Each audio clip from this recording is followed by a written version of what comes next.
obrigado pela presença. É com muita satisfação que a gente convidou essa mesa hoje. Não preciso dizer da importância desses escritores todos, um por um, começando pelo nosso local, Luiz Fernando Veríssimo, que eu não preciso apresentar, companheiro de muitas jornadas do Moacir, a Cíntia Moscovici, que eu gosto muito de uma frase dela, que ela colocou numa dos encontros que a gente teve, que ela disse que o Moacir escancarou as portas para escritores judeus mais jovens. Eu acho que sim, eu acho que essa foi uma das funções do Moacir, eu acho que ela realmente seguiu, foi uma das escritoras judias mais jovens que seguiu os passos do Moacir nessa área. O Torres, que está mediando essa mesa, que foi companheiro do Moacir em muitas atividades, no Brasil, na Alemanha, e grande companheiro, grande amigo do Moacir. Temos aqui o Loyola, com um humor muito peculiar, um grande gozador, vocês vão ver, tem muitas histórias interessantes para contar. Também viajou conosco muitas vezes para a Alemanha, para Portugal, grande amigo do Moacir. Lécio da Paula Luiz, temos o Assis Brasil, grande amigo do Moacir também, de muitas jornadas. O Assis Brasil teve um papel muito importante, logo após a morte do Moacir, ele e o Tarso, ainda no velório, resolveram instituir o prêmio Moacir Esquia, que agora está na sua terceira versão, e que premia conto e poesia. E eu preciso aqui fazer um agradecimento muito especial ao Assis Brasil, porque o Assis Brasil se empenhou imensamente para a realização dessa exposição. Sem o Assis Brasil, certamente essa exposição não teria saído. Então eu peço o nosso aplauso para o Assis Brasil.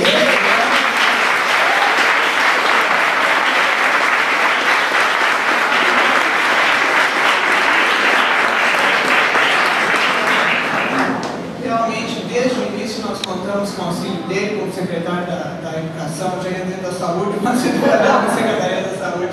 Mas realmente o empenho dele foi incansável em todos os momentos. Bom, eu só queria, antes de o pessoal contar as histórias que eles querem contar, eu queria contar duas pequenas histórias do Moacir, porque a ideia dessa mesa, assim como de outras mesas também, é compartilhar com vocês quem foi o Moacir pessoa. A literatura foi a área assim, mais marcante na vida do Moacir. O Moacir toda a vida foi escritor, desde pequeno. Ele foi, meu irmão Miguel me inspira, ele está me olhando aqui, sorrindo para mim, me inspira. O Moacir desde pequeno foi escritor, desde muito cedo, assim que ele se alfabetizou, ele escreveu o primeiro conto dele num papel de pão, inspirado e incentivado pela mãe dele. Como boa mãe judia, e aqui a gente faz um círculo com o Fernando, ela um dia resolveu pegar o Moacir pela mão, devia ter uns 12 anos, e levar na casa do grande escritor Érico Veríssimo, para ver se ele realmente tinha talento. Ela era uma boa mãe judia, então ela tinha que ver se ele tinha talento. Pegou um bonde, João Abbott, e foi lá na casa onde o Fernando namora hoje, na Felipe Oliveira, e levou um conto. O Moacir estava meio encabulado, mas ela levou ele pela mão para ver se o conto realmente era bom, se o filho dela tinha talento. E o Érico, muito simpático, que sempre era, muito solícito, olhou o conto e disse: não, realmente, o menino tem muito talento. Mas você está todo contente, né, realizado. Uns dias depois, ele estava mexendo nas gavetas dele e ele encontra as 3 últimas páginas do conto, que não tinham ido junto. O Érico leu o conto incompleto. Mas, de qualquer maneira, serviu como estímulo. Então, realmente, aquilo valeu. Completo ou não completo, não importa, ele deu um apoio, aquilo valeu. Bom, a outra coisa que eu queria contar é que o Moacir sempre foi escritor e nunca desistiu de escrever, exceto numa situação da vida dele, que foi quando ele publicou o primeiro livro da vida dele, que ele nunca mais quis que publicasse novamente, que foi Histórias de Médico em Formação. Eu acho que pouca gente conhece esse livro. É um livro que ele escreveu enquanto ele estava na faculdade, ainda no último ano da faculdade, e que ele achou horrível. Eu acho que é um livro que, para quem era estudante de medicina, na época, com 23, 24 anos, era um livro bastante bom. Mas ele até foi publicado por uma gráfica, ele queria já, como jovem, afoito, ver o nome dele na capa do livro, o primeiro livro publicado. Então ele ficou em cima do cara da gráfica todo dia, se já estava pronto, tá, finalmente ficou pronto. Conta ele que ele foi com um carro do pai antigo e estragou no meio da vida lá para a África, na Farrapos. Ele foi correndo, isso eu não sei se é verdade, mas ele teria ido correndo a pé para buscar o livro e finalmente o livro ficou pronto e esgotou imediatamente, porque a mãe dele, a dona Sara, vendeu para todo bom fim. Ai de quem não comprasse o livro, ela foi de porta em porta, todas as portas de casa e vendeu o livro. Bom, quando o Moacir viu o livro, ele ficou felicíssimo, mas quando ele foi ler o livro, ele achou uma grande M. Ele achou que estava muito ruim, porque ele não deixou o livro descansar, não releu o livro e não trabalhou o texto. Naquele momento ele desistiu de ser escritor. Ele achou que aquilo era uma roupa de juventude, ele tinha se formado, naquele momento ele disse, agora eu sou médico, agora você é um homem sério, vou trabalhar, a literatura vai ficar para trás, era uma coisa da minha infância e da minha juventude. E não publicou mais, mas não parou de escrever. Não escrever não estava na vida do Moacir, não estava no registro de vida dele. E durante 6 anos ele continuou escrevendo, mas não publicou. Aí ele aprendeu a lição. Ele publicou novamente em 1968, quer dizer, houve um lapso de 6 anos em que ele não publicou, e ele aprendeu que para publicar um bom texto é preciso amadurecer o texto, é preciso trabalhar o texto, não é só talento, é suor também, é preciso trabalhar o texto. Em 68 foi publicado pela editora Movimento do Abel, o Carnaval dos Animais. Então essas são as coisas que eu queria perguntar, e eu queria só fazer um registro que no final da apresentação a editora Edelbra está lançando A Banda na Garagem, que é um livro de crônicas, uma seleção de crônicas que você escrevia na Folha de São Paulo. E eles resolveram fazer um brinde para os participantes e dar um livro para o pessoal que veio hoje aqui no final da atividade. Então, quando vocês saírem, vocês vão ser presenteados com o livro.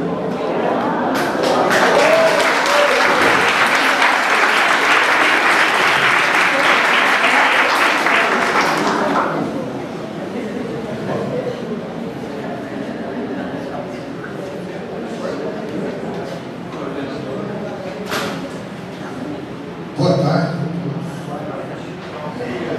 É um prazer e um orgulho, uma alegria e tudo mais. Bota adjetivo aí, os adjetivos que vocês quiserem, estar aqui com essa banda fantástica. E muito obrigado, Judite, querida Judite, por esse convite. Queria registrar umas presenças muito amáveis de umas queridas figuras amigas, Tabajara Rubens, velho parceiro. Me encontro desde a feira de 2002 que eu te vejo, a feira de Porto Alegre, a presença da querida professora Heloína Prates, de Lisboa para Porto Alegre, Maria Manuela, da Universidade de Lisboa, Vânia Chaves, também da Universidade de Lisboa, quer dizer, e a Tânia Carvalho já chegou, né? Querida Tânia Carvalho, quer dizer, você não chegou. Alô? Bom, amigos, eu quero que vocês relevem um pouco, porque essa é a minha estreia como mediador. Nunca fui mediador. Devo esse novo emprego à minha querida Judite, né? E o que eu quero dizer é o seguinte, isso aqui é um concerto a 5 vozes para um saudosíssimo amigo chamado Moacir Cria, a 5 vozes e um violoncelo e um saxofone. Esses dois me matam de inveja porque eu me tornei escritor total de capacidade de tocar o instrumento. E esses são escritores do tamanho que vocês conhecem, que tocam o instrumento. E esse aqui, ainda na infância, ouvia Charlie Parker e dizia, isso é demais para o meu velho coração. E começando com o querido Luiz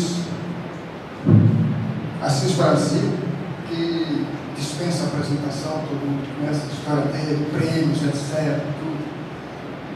Luiz, Assis Brasil, eu te perguntaria o seguinte: qual a música que você tocaria hoje para um assistente?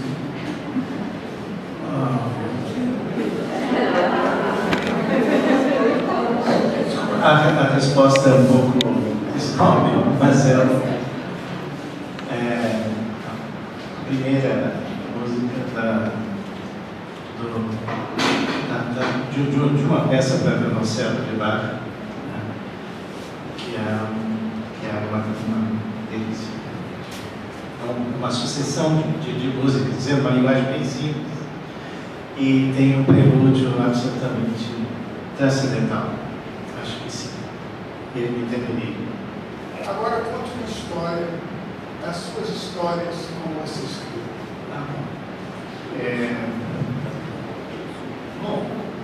São, acho que como todos nós aqui, que tivemos uma convivência próxima, né, com assim, tem coisas a contar, tem muitas coisas a contar.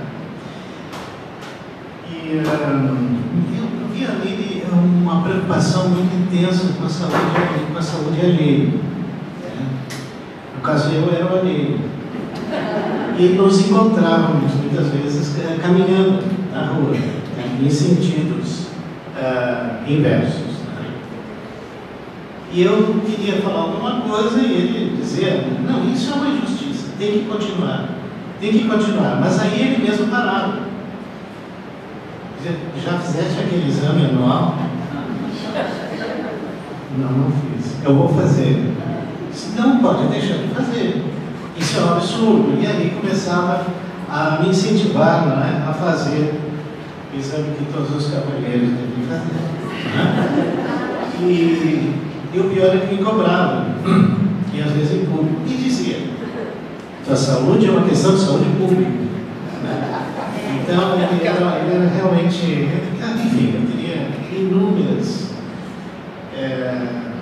coisas a contar com ele, a nossa passagem.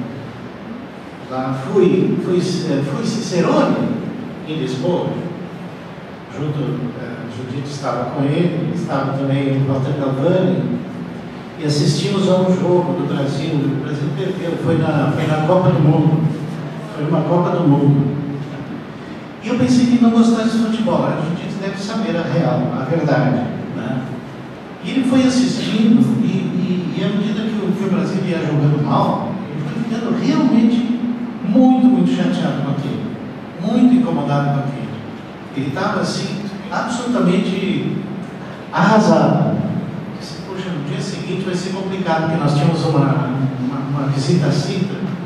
Disse: bom, então, como é que nós vamos fazer? Bom, no outro dia ele estava absolutamente normal, né, brincando com todos e dizendo: não, um jogo do Brasil, o Brasil perde um jogo, mas Sintra permanece. Né? Então ele tinha coisas muito bonitas, coisas muito boas que a gente podia relatar. Eu na verdade, eu não estava assim muito preparado para contar as histórias com ele, né? Nossa, ele teria várias outras,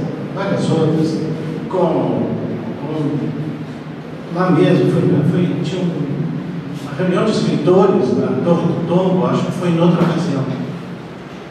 Veio um escritor português, que aliás eu admiro muito, não veio no caso quem é, já falecido. E me procurou, estava me procurando, a mim, você estava junto. Eu disse: mas por que será que ele está me procurando? E ele chegou com um livro, isso queria sua autógrafa. Era uma história da literatura do Piauí, escrita pelo escritor piauiense que usa o pseudônimo de Assis Brasil. Sim. Não, ele é Francisco de Assis de Almeida Brasil. E ele fez uma composição e ficou Assis Brasil, né? Então, tanto que quando ele é de uma geração acima da minha, tanto que quando eu comecei a publicar, o Carlos Ada, que foi o editor do Carnaval dos Animais também, como a Judite referiu, disse: não, vamos usar então o nome completo, que aí não dá confusão. Mas deu. Sabem com quem? Os portugueses, com o Urbano. Tavares Rodrigues, eu criei o autógrafo. Uma cita do meu lado, me olhou de canto assim, e eu fiquei limpado. Ah, meu querido Urbano, para dizer, Bom, isso não é possível, como é que eu fizesse isso? Olha, eu ia dizer um dia, coitado do Urbano, né? Ele ia ficar tremendamente chateado, né? E, enfim, poxa, dei um fora medonho, o que eu vou fazer? Né? Então eu resolvi simplificar. E eu acho que ele, enfim, morreu e tudo sem saber que tinha pedido uma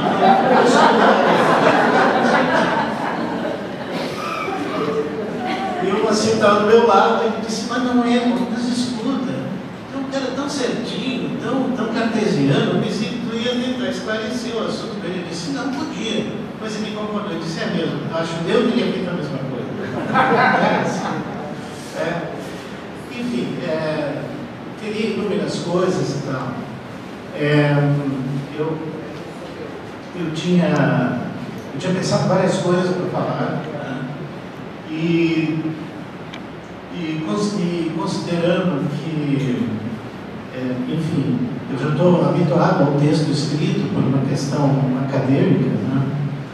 Quero dizer que eu escrevi um texto monstruoso, de grande, que seria um ensaio de uma biografia do Moacir. Tem páginas e páginas e páginas e páginas. Tá? E ele saiu de uma forma anônima, tá? E quem sabe, né? Um dia eu retorno. Então, assim, ó, eu sou o primeiro a falar, já vou dizer por quê. Eu realmente não vou perder a mesa, porque na verdade eu preciso sair. Vou dar o meu depoimento, peço imensas desculpas, tá? Mas realmente eu tenho esse problema. A Judite disse, pois é, o secretário disse, quase ex-secretário, voltando à universidade no Brasil. Não que me desagrade, é claro, tudo que eu tenha feito, absolutamente. Mas, enfim, acho que é um momento da sucessão das coisas. Então, eu pediria licença para ler o início, porque é o seguinte, esse início, ele trata dos primórdios, que é o que quase ninguém conhece, até a publicação do seu primeiro livro. Quer dizer, ou o segundo livro, que é O Carnaval dos Animais, que, na biografia literária do Moacir, ele considerava como o primeiro, como, aliás, a Judite me referiu aqui.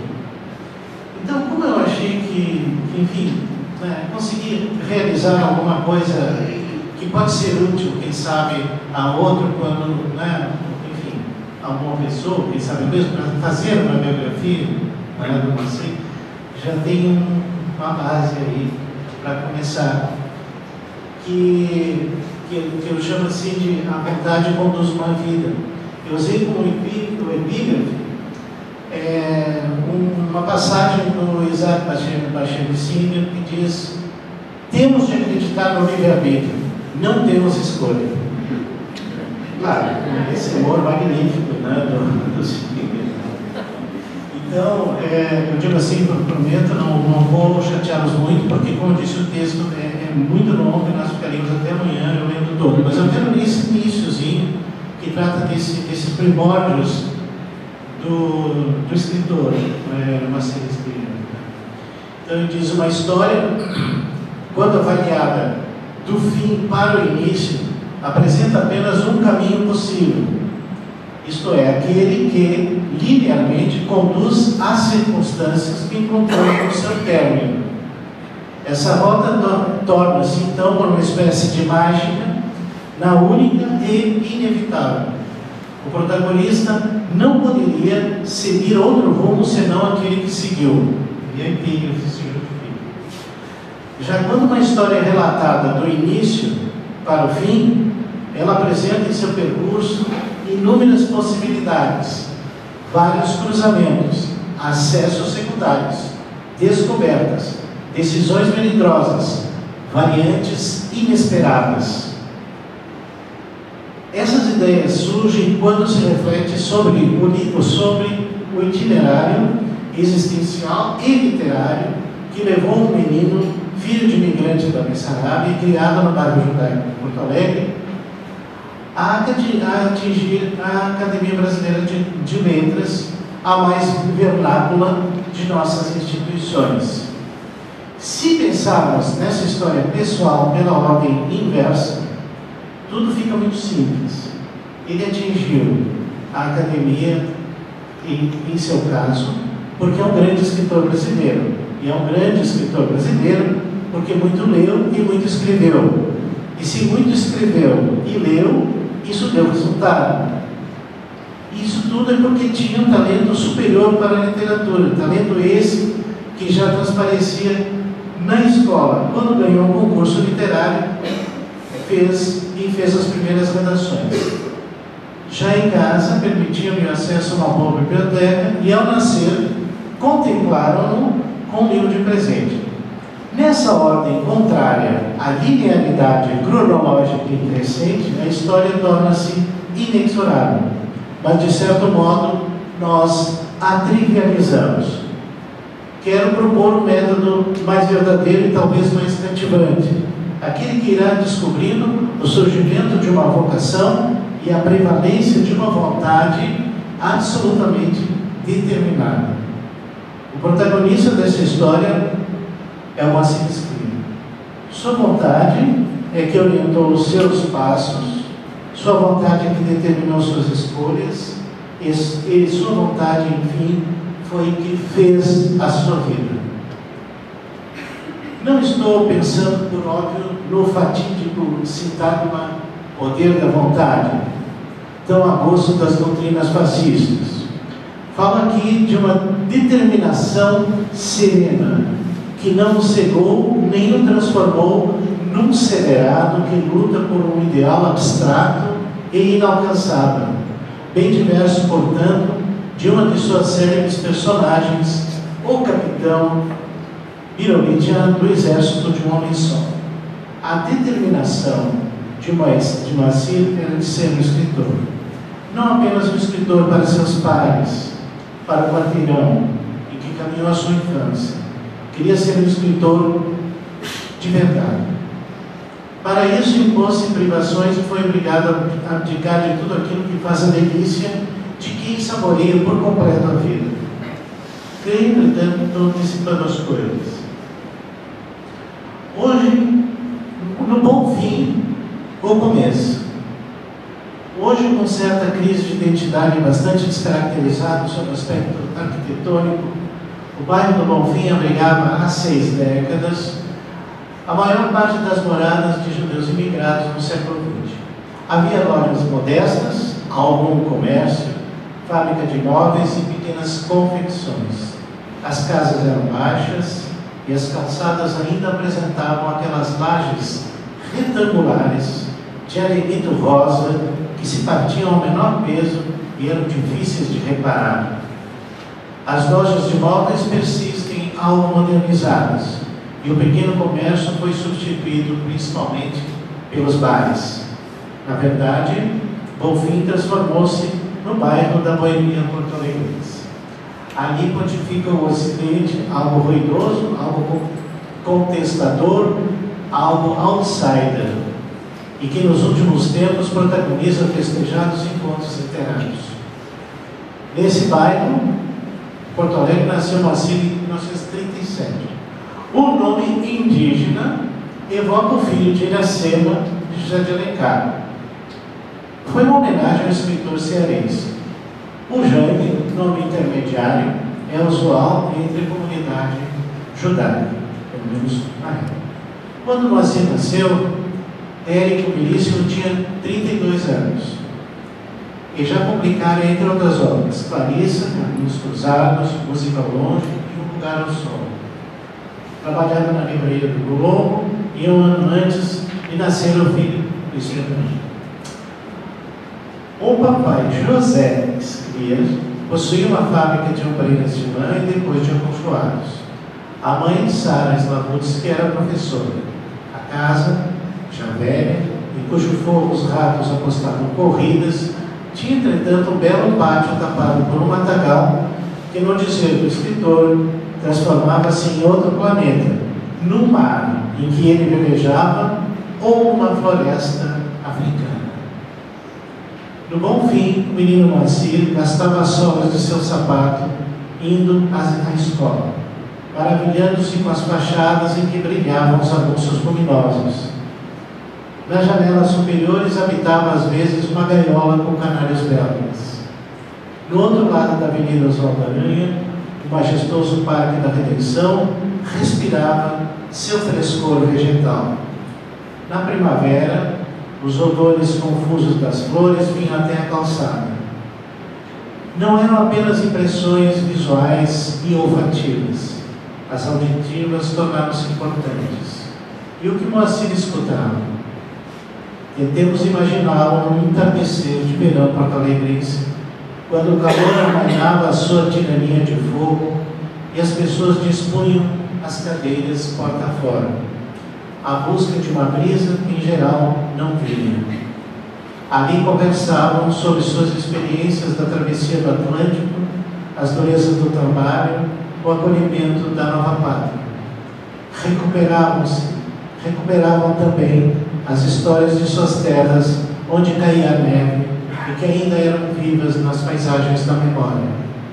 As hostilidades sofridas na Rússia e, mais perto de nós, as agruras em que viviam os parentes e amigos submetidos aos regimes discricionários e ferozes. Senhores plácidos, muitos ainda de barba talmúdica e solidão, podiam não notar o menino que passava a seu lado, magro, com um olhar algo desamparado, e que os escutava. Eram fragmentos de história, algumas mais complexas, outras mais simples, mas sempre derivadas da lembrança. E uma lembrança é sempre a lembrança de uma história. Sua família era ampla e curiosa, povoada por um tio anarquista e culto, que assombrava os visitantes com suas pregações. Um sonhador que, para sua felicidade, não chegou a assistir ao desmoronar das utopias. Outro tio era sonâmbulo e cantava ópera até dormir. Também havia o primo Carlos, artista plástico, que ganharia renome internacional. Este com sonhos mais realizáveis, e que era até então o ponto de transcendência e ilustração do clã Sclia. Esse primo, a propósito, tornou-se amigo de Jorge Amado e o grande escritor que frequentava a casa. Ali Moacir teve o primeiro vislumbre concreto de que a literatura poderia ser feita por pessoas que, como seres humanos, eram completamente comuns. Mais tarde, Zélia Gattai iria lembrar-se do guri Moacir, que por ali andava, atento a tudo, e especialmente fascinado pela presença física do mítico escritor baiano. Esse trânsito intercultural demonstra que os escritos encontravam no Brasil um generoso espaço de acolhimento, um país não sectário, imerso naquela cordialidade de Sérgio Buarque de Holanda. Claro, nada era sem problemas, e talvez os escritos se incomodassem com a falta de formalidades, ou estilo algo burlesco dos brasileiros. Mas isso era nada comparado com os benefícios da liberdade tropical. Na escola judaica, a mesma que a mãe era professora, ele escreveu seus primeiros textos. Um deles mostra o convicto da missão do povo hebreu, em especial põe esperanças no então recém-criado Estado de Israel. Não estava brincando nem escrevendo panegíricos infantis. Nas ideias era quase um adulto. Colégio Nossa Senhora do Rosário. A instituição confessional representava um paradoxo. Dada a sua condição, Moacir achava que estava condenado a assar no inferno. Logo percebeu, porém, que essas ameaças eram infundadas e as facções nunca entraram em litígio. Ele soube fazer amigos e seduzir professores com seus textos. Em certo sentido, esse foi um momento capital em que ele sentiu o contraste entre a tradição praticada em sua casa e a que percebia na cultura circundante em que nasceu. saber a língua nacional, saber bem e mais, tornar-se um escritor nessa língua era a superação absoluta de todas as estranhezas e dualidades. Era isso. Eu teria muito mais.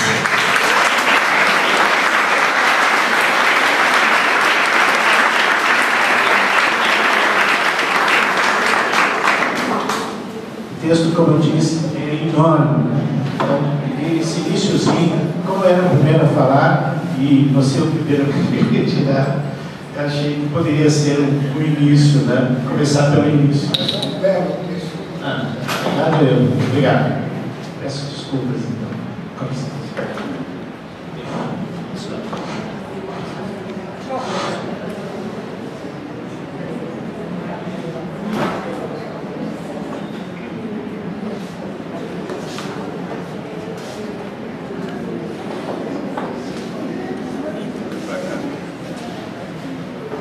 Depois dessa síntese maravilhosa do Luiz Antônio, vamos ouvir agora a mais nova de nós todos. É a senhora Cíntia, que eu conheci em Passo Fundo, uma noite em Passo Fundo, que é logo ali. Você tem um livro apresentado pelo Escria, é um livro de contos que ganhou o prêmio Açoriano, que se chama Anotações durante o Incêndio. E você também participou de um livro organizado pela professora Regina Zimmermann e Zila Beno. Esse tem um título lindo: Viajante Transcultural, Leituras da Obra de Moacir Schröder, publicado pela editora da Rio Grande do Sul em 2004.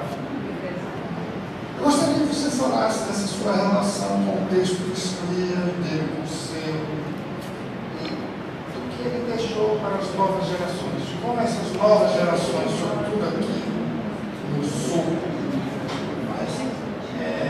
recebem o legado do escrito.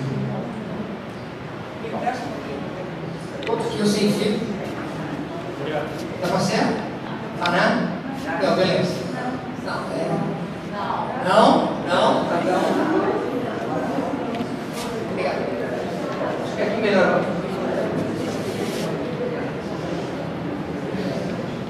Fala em pé. Tá bom. Ficar de pé, parece que o pessoal lá atrás é melhor. Olha pra mim. Aí tá lá.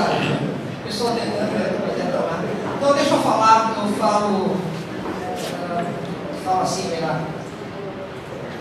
Bom, então eu te respondo a pergunta assim, porque eu tive a felicidade, uma aspa que saiu o Assis, mas eu frequentei a oficina do Assis entre os anos 95 e 96, oficina que faz 30 anos. E a temática judaica era uma coisa para mim muito natural, porque, entre outras, a minha formação se deu com a leitura do livro do Mico. Quem me ensinou a chamar de Mico foi o Abraãozinho, que está lá atrás, o meu avô, que é filho desse livro. E eu fiz oficina e o Assis, a horas tantas, assim, para mim. Ele não está mais aqui, eu posso mentir. Não é mentira, é verdade. Vem cá, tio. Por que tu não aproveita essas histórias do pó do deserto e escreve? Eu digo, mas não dá para escrever. Pois já temos temos um grande escritor que escreve uma temática, que usa o judaísmo para escrever. E vocês não, agora um pouquinho, mas ele é de uma geração que vem um pouquinho antes de ti, e tu é a geração seguinte, tu é mulher, poderá ter um outro olhar. E eu, a princípio, eu desprezei a sugestão do Assis, mas ficou, aquilo fica em mim, não tem como não ficar. Quando eu escrevi esse meu segundo livro, eu não tinha relação com isso, esse ato assim de feira, como é que está o senhor, São Moacir, etc e tal. E eu tive a ousadia que eu tive também com esse sujeito aqui. A gente vai nos papas, né? E pedir aos Clear uma orelha para esse livro, para o terceiro livro, chamado Anotações durante o Incêndio. pedia assim, mas esperando, né? O autor que está iniciando sempre espera um não pela frente. E eu hoje sei que é muito natural que receba um não pela frente. E, no entanto, o Scliar me acolheu e fez uma orelha maravilhosa. Assim, eu me lembro de estar dirigindo, assim, fui ali na Santa Cecília pegar a orelha, que não tinha negócio de computador, né? Era um troço, né? Era impresso, assim. E eu me lembro, assim, que ele, não só na orelha estava amostras de que tinha lido, como me comparava, assim, a Singer e outros autores da nossa gente. Eu estou pulando só um estágio, porque é interessante isso, mas tem um estágio assim, logo depois que eu acabei a oficina do Brasil, eu fui para a oficina de crônicas, que o Scliar tinha na casa Fernando Pessoa, aqui, que era do Jean Prefaz Brasil. E eu me lembro que eu fiz uma crônica muito pretensiosa, e o Scliar teve a generosidade de me botar no meu lugar. Interessante, para que essa profusão de adjetivo, mas que troço horroroso isso. Ele era muito franco e me fez assim, tipo, eu limpando o que o Nico estava me sugerindo, assim, reduziu para 1/3 mais ou menos, ou 1/3 essencial da crônica. E bom, aí passou-se o tempo, então ele me fez essa segunda orelha, esse segundo momento ele fez essa orelha, uma coisa absolutamente generosa. E o que me deixou mais desconcertada é que, ao longo daquele ano, a gente teve vários eventos literários e ele me tratava assim absolutamente como um igual. E, tipo, eu era o par dele. E não poderia ser par dele porque ele era o Scliar, eu era só uma novela. Mas uma marca do Scliar era a generosidade, então eu me lembro que a gente foi até Bento Gonçalves. O motorista era meio esperado, o cara era meio... E o Nico estava na frente, te acalma, ele falava umas coisas em Yiddish, assim, tipo, te acalma, me xinga, etc e tal. Né? O cara realmente, o motorista era um senhor que não tinha muita precaução no volante. E eu me lembro de que eu estava morrendo de medo numa plateia, num ginásio de esportes. Tinha assim, uns 1000 adolescentes, eu estava apavorado. E o Nico, o Scliar, com aquele jeito tranquilo, assim, não, mas fala, e me entrevistou, assim, nenhum texto. Me fez sentir muita vontade. E eu, naquele dia, eu conversei com ele e digo, olha, tio, eu queria escrever mais, usando isso do judaísmo, mas não sei dizer, mas por que não? Nós temos que escrever, a gente tem que falar sobre isso, tem que escrever. Claro que sim, é muito rico, e não é patrimônio meu, tem que escrever sobre isso. E eu aí fiquei com aquilo. Passado o tempo, eu assumi o Instituto Estadual do Livro. Está aqui a Elisa aqui, que não me deixa, que vai me ajudar a lembrar. Era assim, ó, qualquer problema que nós tínhamos no Instituto Estadual do Livro, qualquer problema, a Lúcia, oi, Lúcia, tua mulher tem.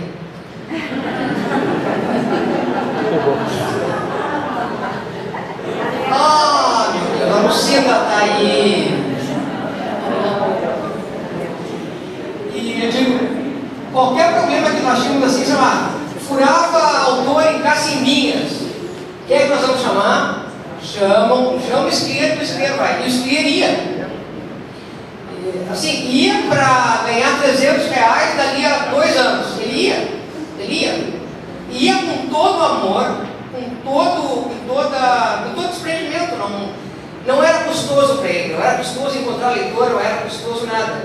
Era uma lição de humildade impressionante, de disponibilidade, impressionante. Tempo que passa, eu fui para Zero Hora trabalhar como editora de livros do Jornal Zero Hora. E nesse período, o Scliar, nós tivemos a notícia então de que o Scliar fora eleito para a Academia Brasileira de Letras. E me tocou uma missão dulcíssima, assim, a mais doce das missões, que era fazer um perfil do Scliar para o Caderno do Ano, de domingo, assim, tipo 4 páginas, sobre a vida do Scliar, a carreira dele, etc e tal.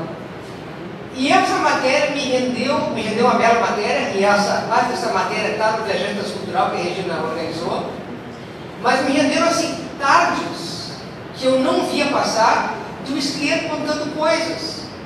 contando várias histórias da família, que quando chegaram aqui no Brasil, logo que desceram do navio, foi o pai dele que pegou uma banana, botou fora a fruta e comeu a casca, não sabia como é que se comia banana.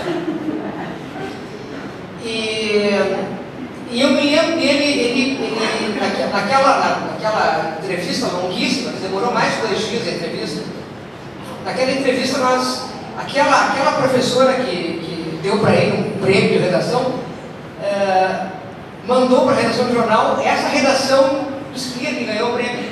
E nós fomos então encontrar essa senhora numa casa, no Jardim Lindóia, algo assim. O Scliar foi, né? Se dispôs a encontrar a senhora. E o Scliar disse uma coisa nessa entrevista, assim, dizendo assim, para mim foi um ensinamento, dizendo assim: nós somos gaúchos e nós judeus, nós devemos essa terra que nos acolheu e que deu para os nossos pais, para os teus avós, que deu para nós estudo e deu trabalho. Eu sou gaúcho, tu é gaúcho, nós somos brasileiros e nós temos que ser gratos a esse país. E aí eu me dei conta, assim, uma geração de pessoas, que é a minha geração, não só de autores, mas de judeus, se criou à sombra desse profundo amor ao Estado e à nação, com a influência do Scliar. Ele nos ensinou a todos, porque é uma coisa meio esquizofrênica, né, de ser judeu num país que nem o Brasil, num Estado que é um país à parte como o Rio Grande do Sul, né? E o Scliar nos ensinava com tranquilidade a conciliar isso. Era só amar, não tinha nenhum outro problema. Era só amar, ler e escrever. Não tinha muito mistério, além disso. E eu acho que essa reportagem, essa longa reportagem, rendeu uma grande amizade minha com o Scliar. E como falou assim, ele sempre chegava na minha mesa da 0 hora e sim, daí como é que é, o que tu escreveu, a cobrança do cara era o que tu escreveu, como é que tu tá, não é? Com o Assis era um troço, né? Como é que tá a tua saúde? Ele sempre contava: pai, quando ele escreveu hoje na rua, tá me mandando fazer o exame do toque de próstata, eu não quero fazer, não quero esquejar. Como eu não tenho próstata, acho que o Nico, ele dizia: não, o que tu tá escrevendo, como é que tu tá, vamos lá tomar café. E várias vezes assim, eu fiquei na redação, sempre de azul, Nico, na redação, só ouvindo as histórias que ele tinha para contar. Ele contava das histórias que ele tinha encontrado um leitor assim, um leitor assado, que tinha sido publicado não sei onde. Contava histórias, ele contava histórias porque é natural do Nico contar histórias. E para mim, assim, para mim e para vários colegas da minha geração, que eu vi um pouquinho depois, significou uma coisa natural. Escrever passou a ser natural com o Nico. E depois eu estive doente, ele participou da minha doença, ele se preocupou. Ele era um amigo, não foi o que eu vou dizer, ele era um amigo. E uma coisa que no enterro do Nico, eu vi o Beto chorando. O Beto chorava muito, né, desesperado com a perda do pai. E eu sabia que o Beto tinha mais que se orgulhar do pai dele, que ele ia se lembrar do futuro do pai dele com um baita de um orgulho. Porque eu nunca vi, nunca ouvi ninguém falar que o Moacir maltratou, que o Moacir desprezou, que o Moacir pisou. É o cara mais inteiro que eu conheci. Nunca ele fez nada para ninguém. E eu tentei falar isso para ela. Eu fui amiga do teu pai e ele nunca fez nada de ruim para ninguém. Nunca. E eu olhei Gabi tanto, né? Mas é isso, agora eu me mostro.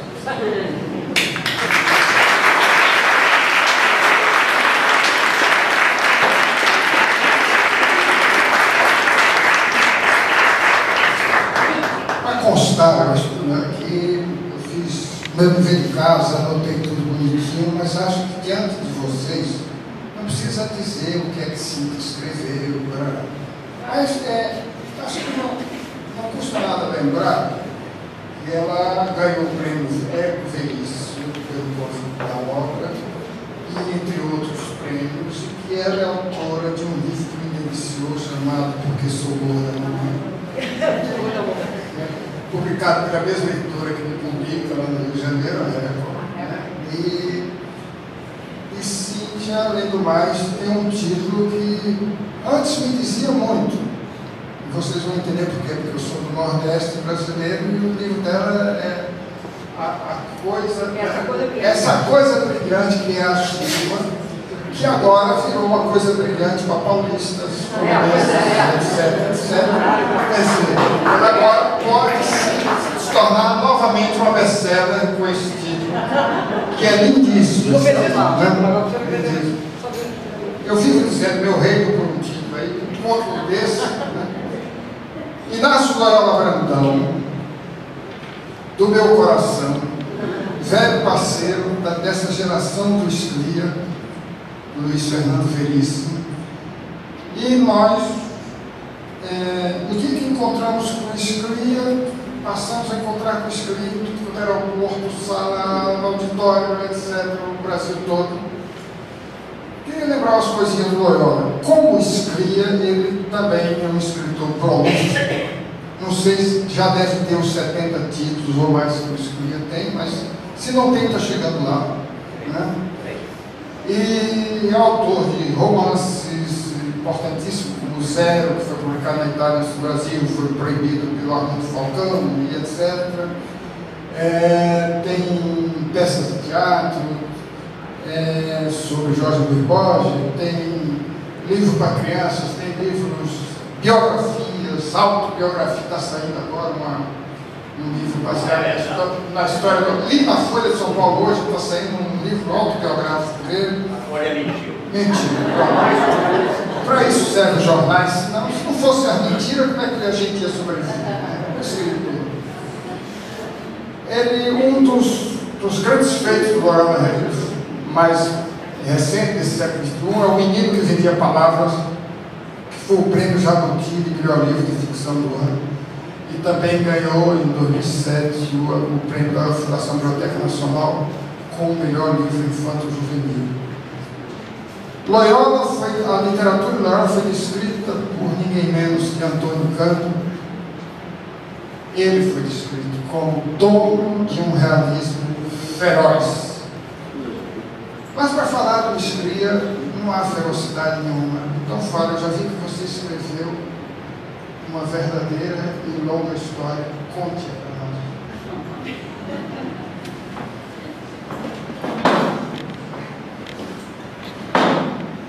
É mentira que eu escrevi uma autobiografia.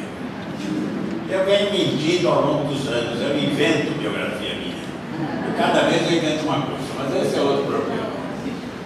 Eu só queria dizer que minha empregada ouve muito rádio, é o companheiro dela, o dia inteiro. E ontem ela ouviu uma notícia e ela ficou muito impressionada. E hoje eu estava saindo e aí minha cunhada ligou. Olha, eu quero falar com o Inácio. Ela disse, ele está saindo, vai viajar. Minha cunhada falou, para onde ele vai? Ele vai para aquela cidade onde as mulheres correm peladas.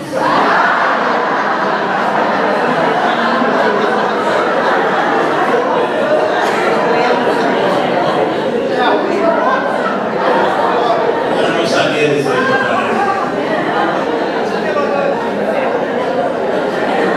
Não fosse pelo Esclia, de uma longuíssima amizade, não fosse pelo Judite, não fosse por Porto Alegre, eu queria dizer que esse convite para vir aqui hoje foi oportuno e fundamental, porque faz 2 dias que eu não tomava banho em São Paulo. E hoje no hotel eu tomei um banho de 40 minutos. Não precisava economizar. Sem culpa. Sem culpa. Então eu acho que isso é uma maravilha, viu? E a nada desci com chuva. E eu falei, ainda existe. Essa noite, além de ser uma noite para o Conselho Esclia, eu reencontrei uma pessoa que eu não via há 50 anos. Uma pessoa que trabalhou comigo no jornal Última Hora, que era lindíssima, pela qual eu fui apaixonado e que depois um desapareceu da vida do outro, a Gladys.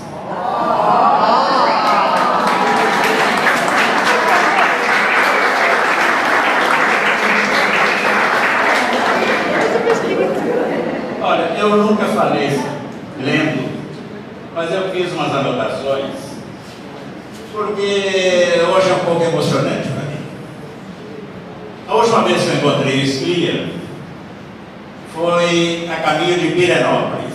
Pirenópolis, no estado de Goiás, uma cidade pequena, lindíssima, e tem um festival muito simpático, pequeno, mas simpático.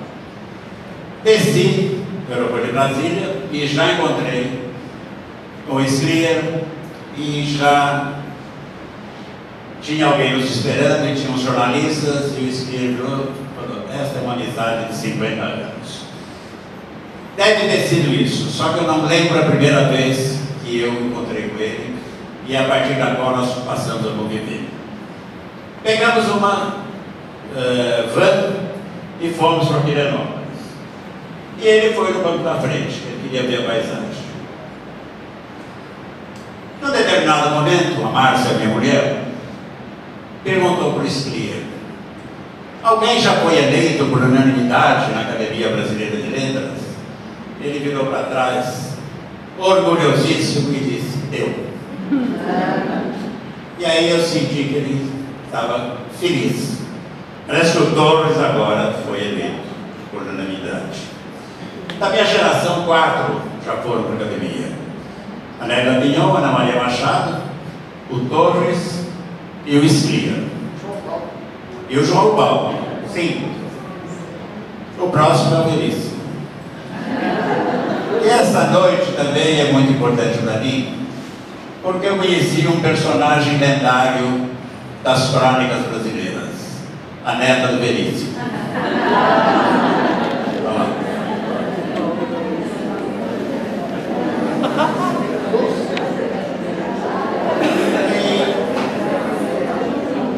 A entrevista com ela já foi fotografada.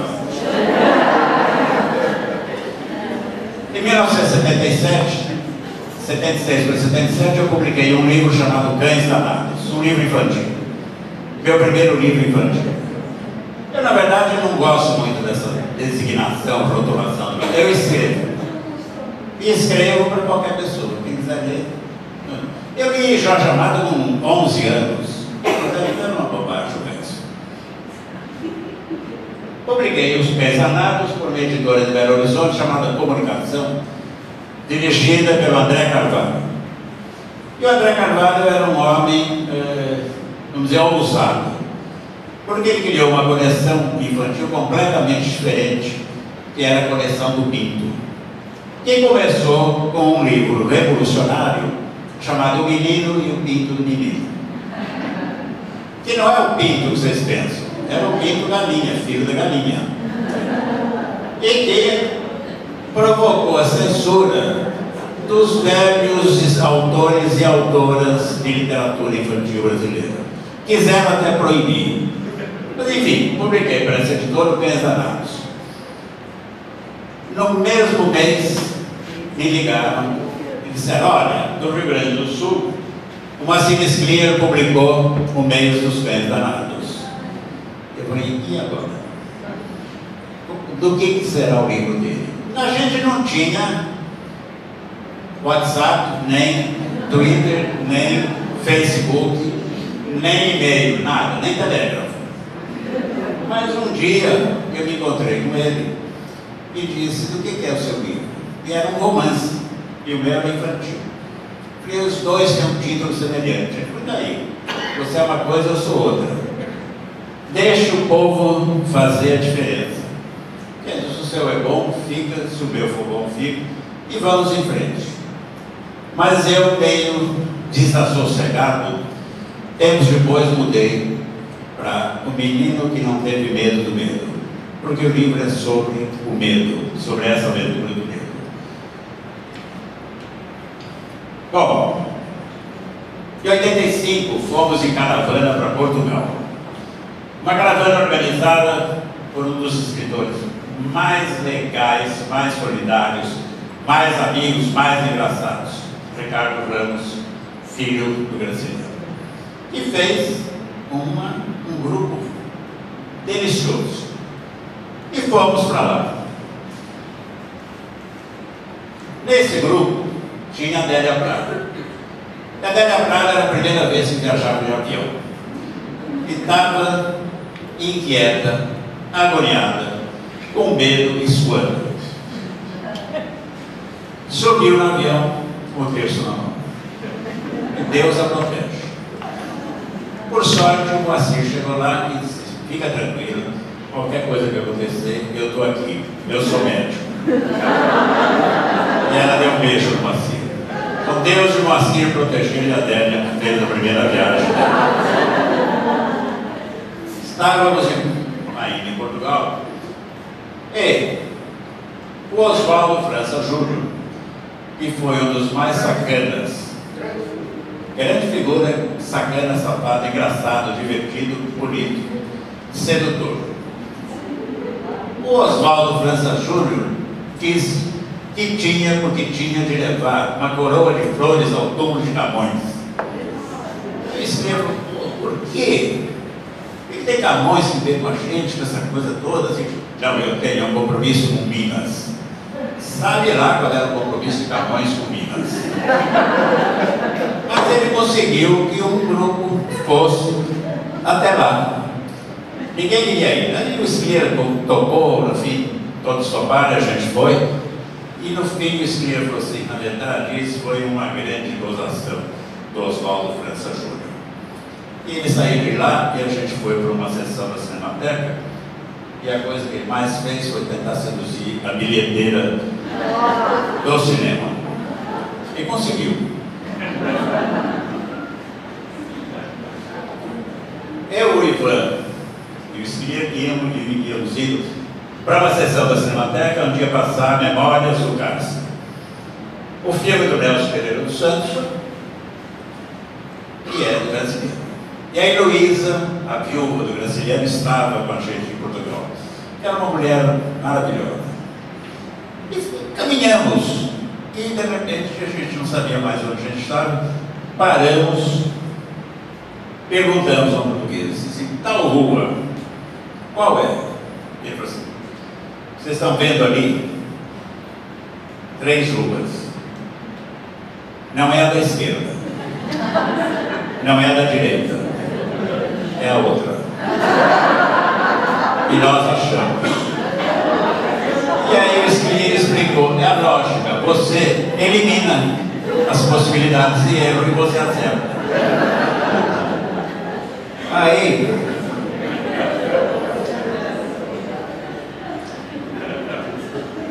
teve uma noite que nós fomos convidados para uma recepção, um jantar num clube inglês.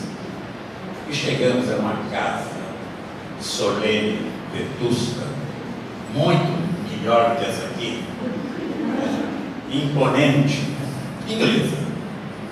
E fomos recebidos por um grupo de senhores formais, os portugueses são, bem vestidos, gravatados e coisa. E aí a gente começou a olhar, nós todos de sapato mocassim, sem meia, camisa de esporte, e o João Baldo de sandália.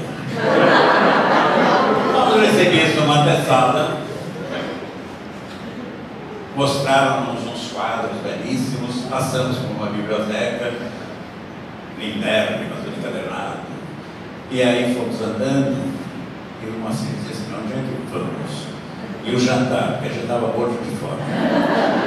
E andamos, e de repente, aqueles senhores abriram uma porta, e nós nos vimos todos na rua, colocados para fora, nem jantar nos deu. Saímos de lá para procurar um lugar para comer umas alheiras, e achamos.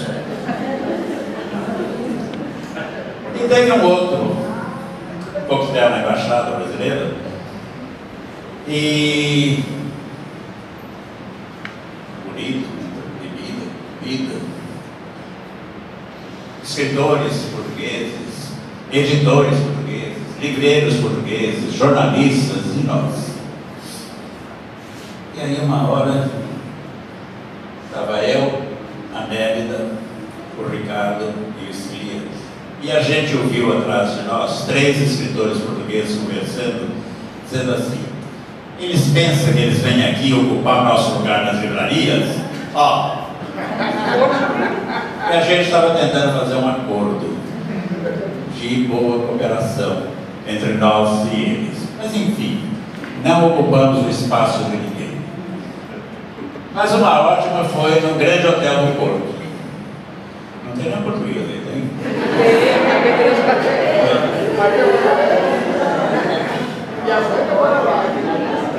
É verdade, agora. Eu retiro tudo que eu disse. Retiro tudo que eu disse. Bom, aí, no Grande Hotel do Porto, chegamos e cada um foi para o seu quarto. Pensando em destino. Eu desci no meu apartamento e fui para o telefone para ligar. Antes de ligar, saí correndo e voltei para o lobby e ainda encontrei o Sclia e a Lígia Fagundes. Falei, venham, porque vocês têm que ser testemunha. Descemos os três e eu mostrei. Junto do telefone tinha uma placa que dizia: por favor, diz que apenas um número de cada vez.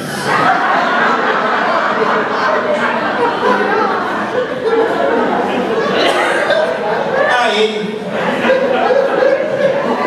o Sclia virou para mim e disse assim: a crônica é minha ou tua? Eu falei dos dois. Quem fizer melhor, tá? Eu fiz, eu não sei se ele fez. Eu queria dizer que dessa viagem a Portugal é a única foto que eu tenho junto com o Moacir. Eu, Moacir e o Judite, lembra? No alto, na beira de uma igreja católica. Aí,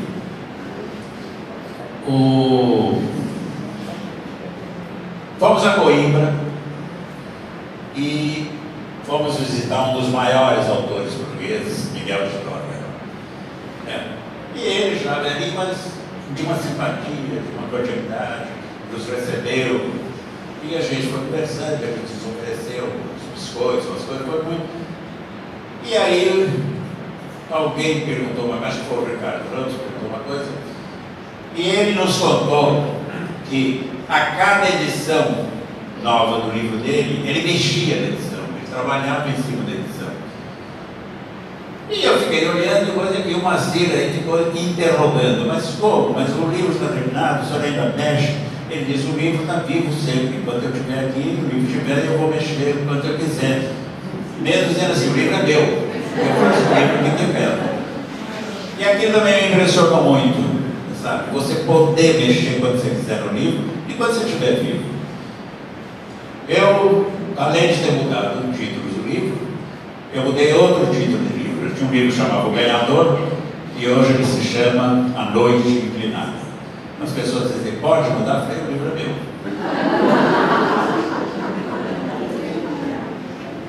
Ao longo de décadas e décadas, eu chegava em Natal, o Moacir estava saindo.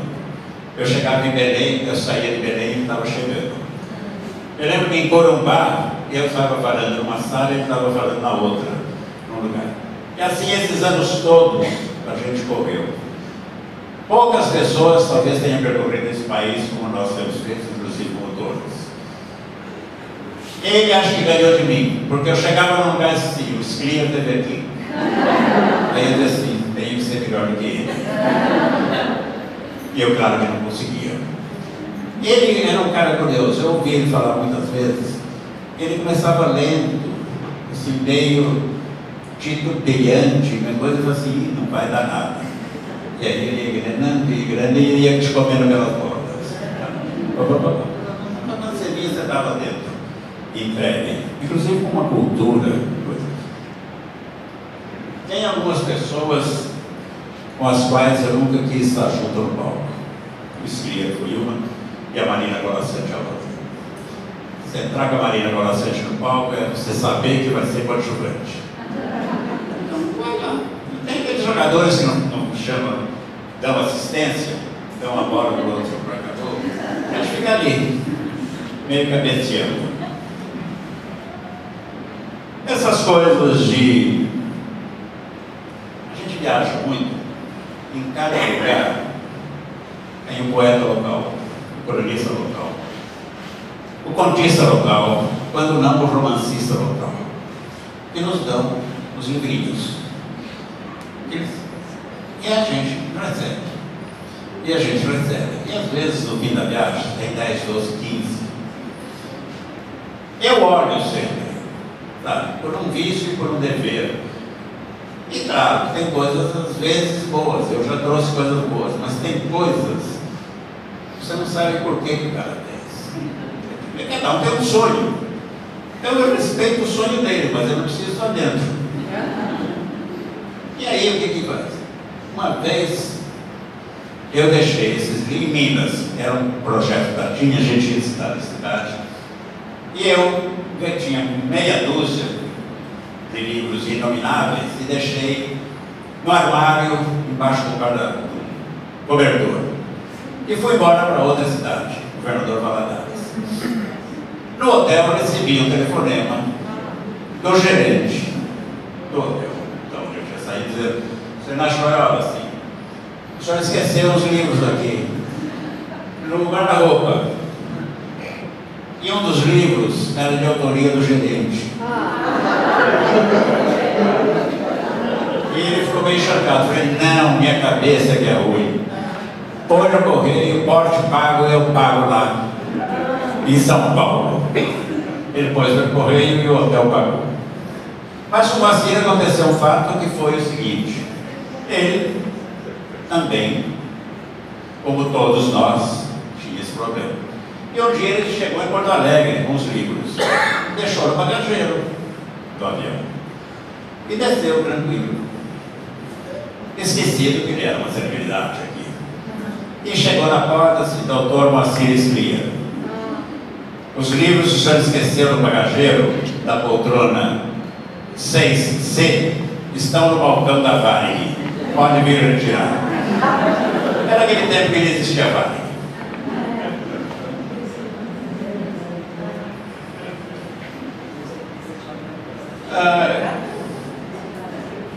Eu convivi com ele numa fase de implantação da Jornada de Passo Fundo. Ele foi um dos fundadores da Jornada de Passo Fundo.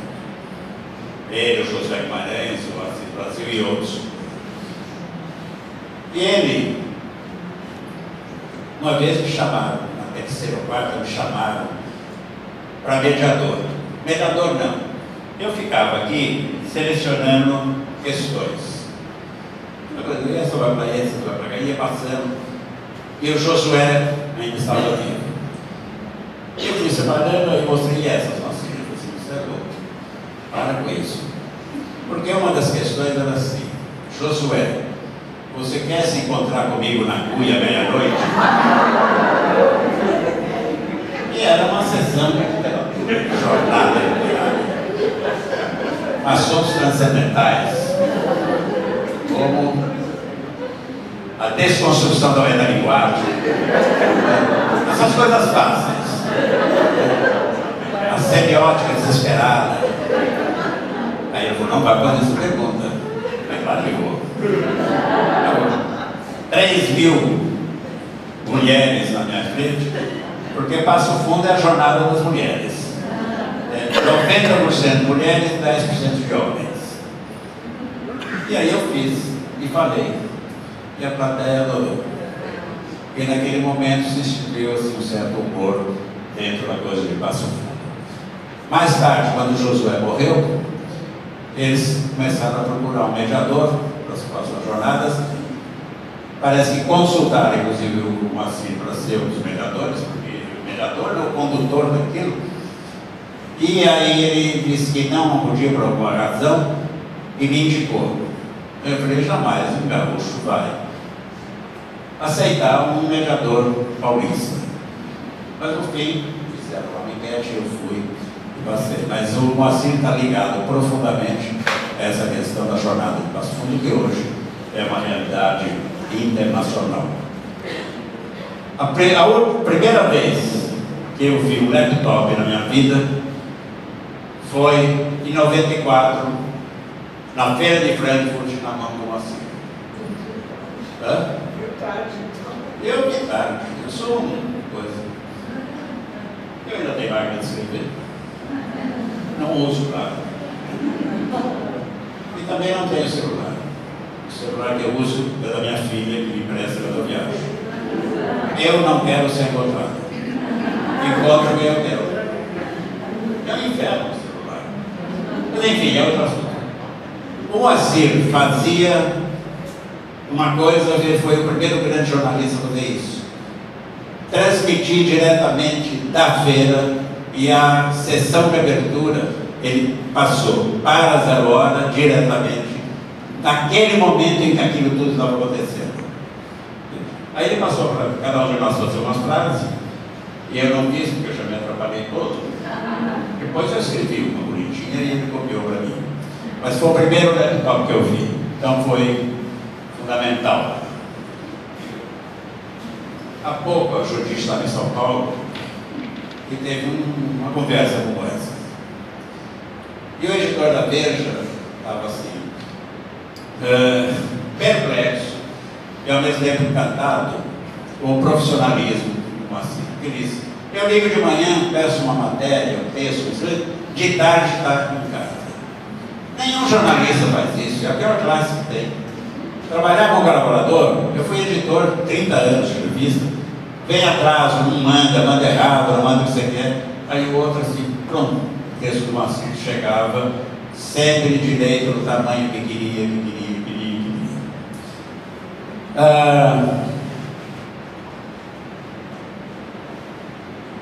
Nunca vi ele fazer uma coisa que escritores gostam de fazer: chatear o outro escritor com aquilo que ele está escrevendo. Eu escrevi, e aí você aguenta tudo aqui. Eu disse: deixa eu ver depois. Claro, eu nunca vi ele discutir, me contar nenhum projeto de conto, de romance, de qualquer coisa, porque é uma coisa dele. E isso eu acho muito importante. E também, veja, a Cíntia disse que ele era um cara inteiro e íntegro. Nunca vi ele fazer fofoca da turma que ele escreve. E também nunca vi ele fazer vida literária. Essa coisa louca, não tinha nada. Nada. Ele estava na dele. Cada um vivia a sua vida e sua coisa. Mais do que isso, era de uma solidariedade, foi de uma solidariedade incrível, porque, e eu termino, pode ficar tranquilo. Em 1996, eu tive um problema grave com um aneurisma de artéria cerebral. E fui internado para uma cirurgia, que é uma cirurgia complicada, invasiva, e enfim.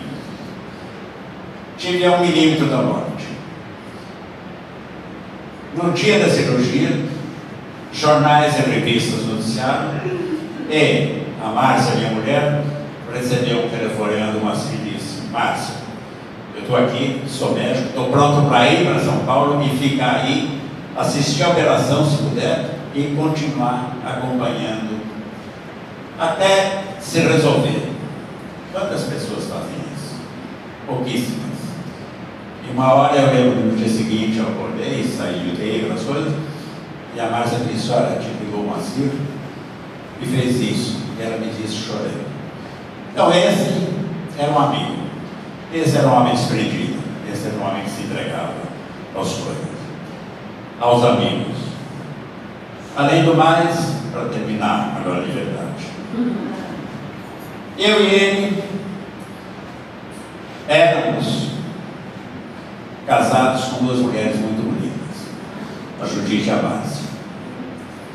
E eu o encontrava e eu dizia assim: como vai a sua Márcia? Ele dizia: como vai a sua Judite? Era isso.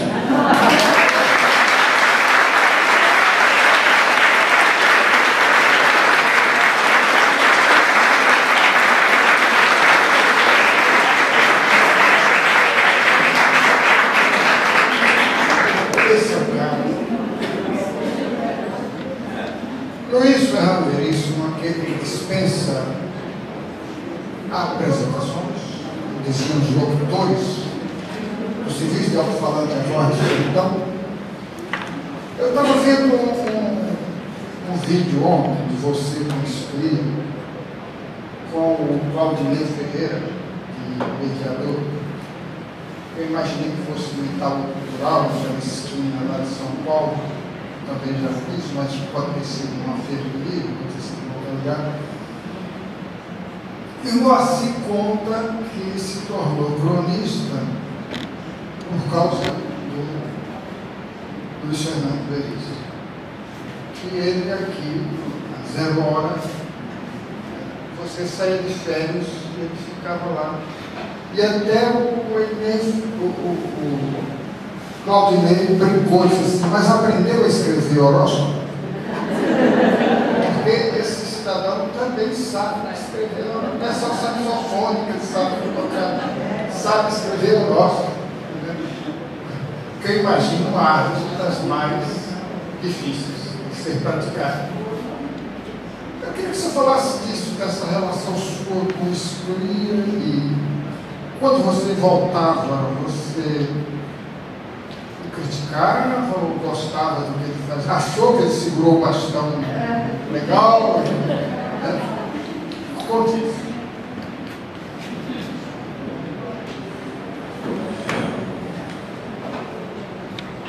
Eu quero pedir desculpa que eu vou falar sentado, porque eu imprimi aquilo que eu ia dizer e a minha impressora é muito fraca.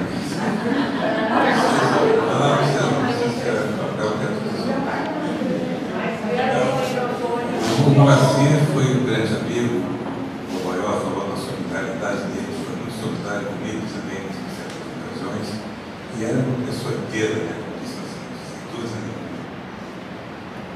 Mas eu escolhi falar aqui sobre uma vez que nós fomos coautores de um livro. Em 1978, a editora LPM teve a ideia de publicar um livro escrito a 6 mãos, do Josué Guimarães, as minhas e a do Moacir Esquia. Depois que juntaram as nossas mãos, as mãos do Edgar Vasquez, uma intervenção gráfica do livro que acabou se chamando Pega pra Canudos. Fizemos várias reuniões na minha casa para decidir como seria o livro. E é claro que as reuniões foram muito mais divertidas do que o livro. O José chegou a propor que gravasse e publicasse as reuniões no mesmo livro. Combinamos que cada um escreveria um capítulo, tentando deixar a trama cada vez mais complicada para quem escreveria o capítulo seguinte. Mas como começaria a história? Foi o Moacir que decidiu o começo. Na Alemanha, no final da Segunda Guerra Mundial, no bunker de Hitler, que o regime nazista viveu em seus últimos dias, o médico é encarregado de fazer a autópsia do Führer e aproveita para extirpar um dos seus testículos. Coloca o testículo num frasco e corre para lançar o frasco no mar, para que pelo menos aquela parte de Hitler sobreviva até a pancada final do Terceiro Reich. O frasco atravessa o Atlântico e vai dar na praia de Capão da Canoa. Tradicionalmente, a praia preferida da comunidade judaica no estado, onde é encontrado o frasco encontrado pelo veranista. O testículo dá azar a todos que têm contato com ele, e a trama que se segue envolve lances, suspense e intriga, envolvendo neonazistas e outros vilões à solta em Porto Alegre. Escolhi esse trabalho do Esquia para comentar, porque acho que, apesar da sua pouca importância na obra dele, apesar de ser mais parte de uma brincadeira entre amigos do que propriamente literatura, ele mostra uma característica do Moacir que aparece em quase todas as suas histórias, que é de trazer o macro para o micro, no caso, a macro-história do pesadelo fascista na Europa, para o micro-mundo do Capão da Canoa em Porto Alegre, dentro de um frasco maldito, de um recurso que, ao mesmo tempo, farsesco, ético, que também mostra bem que todo esse livro é fantástico. O crítico Flávio Aurélio Chaves coloca a Esquia na tradição do romance urbano, e no Rio Grande do Sul teve em Érico Veríssimo e Dionélio Machado seus principais autores. Mas enquanto na literatura destes dois, e no nascente romance urbano em geral, a cidade é o microcosmo do país, do Brasil, da crise dos anos 30 e 40, do Estado Novo, da decadência do patriarcado rural. Scliar, concentrando suas fábulas urbanas no Bonfim, chega a um paradoxo fascinante. O Bonfim, sendo um bairro de Porto Alegre, é uma espécie de microcosmo do microcosmo. Mas o Bonfim Scliar tem acesso a toda a tradição cultural do judaísmo, aos anos e anos de histórias trágicas, cômicas e tragicômicas do povo do livro, e pode pescar seus personagens e suas tramas no imenso reservatório inacessível a autores não judeus. Assim, o microcosmo menor é, na verdade, mais vasto do que o microcosmo maior. O romance urbano em Porto Alegre representava o Brasil. O Bonfim de Scliar representa o mundo. Enfim, o que eu estou querendo dizer é que Pega para Caput só ficou na nossa memória afetiva, minha e do Edgar Vasquez, pelos momentos felizes que proporcionou de convívio com dois amigos, o Josué e o Scliar. Não era para constar do currículo de ninguém, mas mesmo brincando, o gênio do Scliar aparecia. É só isso.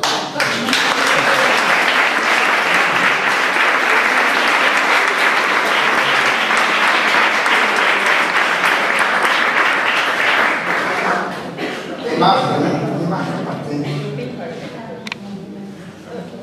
Bom, meus amigos, uma moça aqui de Porto Alegre me telefonou anteontem perguntando como é que ia ser isso. Sem saber como ia ser, eu disse, onde quer que esteja, o Moacir Scliar vai querer que seja muito divertido. Com certeza o foi, e com bastante conteúdo, com essa crônica, com os textos que eles leram. E eu pensava que minha tarefa ia se encerrar aqui, mas a regente dessa orquestra, Judith Scliar, me pediu para também contar umas historinhas. E eu, se você me permite, não vou ser breve, já está tudo dito, que é importante. Mas é o seguinte, eu conheci o Scliar na Alemanha em 1985, rodamos por várias cidades, fazendo palestras juntos, de manhã na universidade, de noite na biblioteca pública, e enchia de gente. E eu perguntei por uma brasileira que estava lá, por que é que enche de gente atrás de nós? E ela disse, porque isso aqui é muito chato. Agora, o Loyola lembrou de 94, nós voltamos lá em 94 para a Feira do Livro de Frankfurt, e a mesa que nos deram era Brasil, mosaico de províncias. Então, uma província era Porto Alegre, com Scliar, outra província era Ilha de Taparica, com João Paulo Ribeiro, e outra província era lá o sertão onde eu nasci.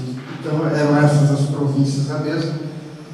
E a coordenadora era a nossa tradutora e a gente, a Raigo de Mert, que pegou o Scliar para começar, e o Scliar olhou para o auditório e disse assim, isto é uma covardia, botam dois baianos à mesa com um pobre de um gaúcho. Depois reclamam porque o Rio Grande do Sul queira se separar do resto do Brasil. Aí pronto, todo mundo riu, a gente já podia ir embora, a palestra estava feita, não estava fazendo mais nada, né? Foi engraçado uma vez que eu fui a um congresso na Bulgária, ainda no tempo dos comunistas, e estava cheio de soviéticos, e chegou o Yevtushenko, aquele poeta que era um globetrotter, 2 metros de altura, parecia um jogador de basquete. E ele vira para mim, falando espanhol, diz assim, eu tenho um amigo no Brasil. Eu disse, quem é o seu amigo? Ele disse, Moacir Scliar. Você conhece? Eu disse, conheço, é meu amigo. Eu disse, então me diga uma coisa, como é que eu faço para ir ao Brasil? Eu disse, é fácil. Como que é fácil? Você comprou passagem. Vai lá, né? O Scliar foi uma presença realmente muito forte na nossa geração, na nossa literatura, na nossa vida de autor, na palestras. Palestrei com ele em tudo quanto foi canto, Rio de Janeiro, Pernambuco, aqui na Feira do Livro, a primeira vez. A segunda, ele foi meu mediador, assim, então ele foi assim, muito generoso e tal. E eu digo assim, eu conheci num trem na Alemanha e ficamos amigos para sempre. Agora, em compensação, eu só fiz uma coisa por ele. O apresentei ao Oceano Atlântico. Quando ele foi ao Rio, batíamos perna no calçadão de Copacabana, no final do Leblon, ida e volta, e na primeira vez ele disse, Boacir, eis o Oceano Atlântico. Oceano Atlântico, eis Boacir. Fiz essa apresentação dos dois. A Judite me desmentiu que ele já conhecia. Não foi a Judite, não, foi a Luciana, me desmentiu, dizendo que já conhecia o Atlântico há muito tempo. Mas isso é uma ficção, a gente inventa a história. Não é só a Folha de São Paulo que mente sobre o Loyola, né? Nós temos que mentir também sobre os amigos. Né? Esse amigo dizia o seguinte, para fechar, ele dizia que, tem uma frase dele maravilhosa, que está em tudo, que é uma coisa fantástica, que é isso o seguinte: contar uma história é estabelecer vínculos afetivos com as pessoas. Afinal, é o que nós estamos fazendo aqui. Para isso servem as palavras, para estabelecer laços entre pessoas, para criar beleza. Eu encerro só com uma lembrança de uma coisinha que uma vez eu contei para ele. Ele pediu autorização para publicar no livro do humor judaico. Ele tem um livro de humor judaico. Ele disse, na próxima edição eu vou incluir isso. Mas ele se foi e não teve mais tempo de fazer, o que acontece na vida toda. A história é o seguinte: um dia, contei para ele que um dia eu recebi um livro meu traduzido em hebraico, chamado Essa Terra, e aquele livro assim, de trás para diante, né, em hebraico, e eu tinha um vizinho chamado Jacó, não sei explicar mais nada. Aí subo no nosso corro, de escada, toco na porta do Jacó. O Jacó olha no olho mágico, abre com a cara de sono e pergunta assim: o que aconteceu? Algum problema? Eu disse: não, Jacó, eu queria te mostrar uma coisa bacana. Aí mostro para ele. Ele pega, olha e diz: capa dura, papel de primeira qualidade. Era bem assim, bem produção esmerada. Gastaram dinheiro com você, hein?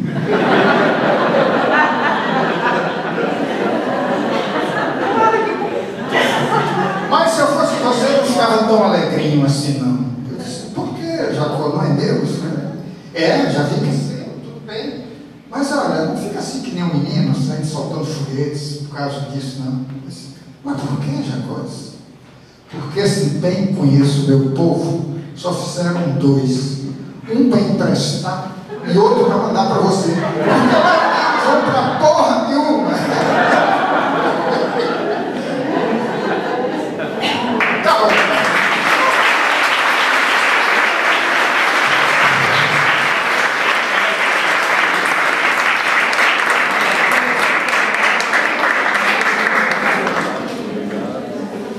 Algum comunicado, dona Judite?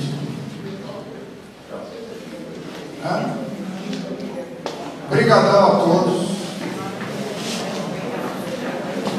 E vamos ver, gente boa. A melhor homenagem que se pode prestar a um instrutor é ler os seus livros.